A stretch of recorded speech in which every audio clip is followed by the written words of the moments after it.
In the year of 1600, North America had seen 20,000 years of native peoples and just a handful of Europeans. Even in 1607, British Virginia was a flop, barely worth investors' money before they had tobacco crops.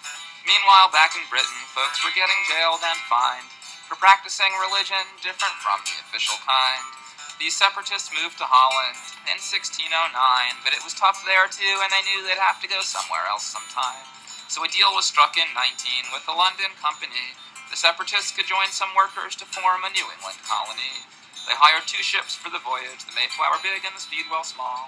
But the Speedwell had a problem, so the Mayflower had to fit them all.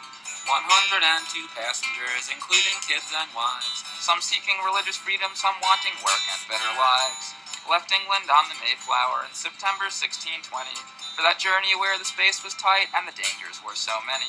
Halfway, a main beam fractured, there were awful winds and storms. On the 66-day journey, 2 folks died and 1 was born. They reached land in November, too far north in winter weather. They wrote the Mayflower Compact, an agreement to stick together. They called the new place Plymouth, and they planned to make it home.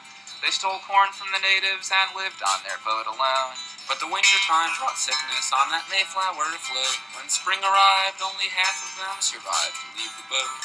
And these folks we call the Pilgrims built the Plymouth colony, while Captain Jones sailed the Mayflower back to its home across the sea, where they took the boat apart that never saw the colony grow. But that became the start of the United States that we now know. And now every November there's a Thanksgiving holiday where we eat foods and remember the dudes who rode the Mayflower this way. But let's reflect on the 1600s when North America had seen 20,000 years of native peoples and just a handful of Europeans.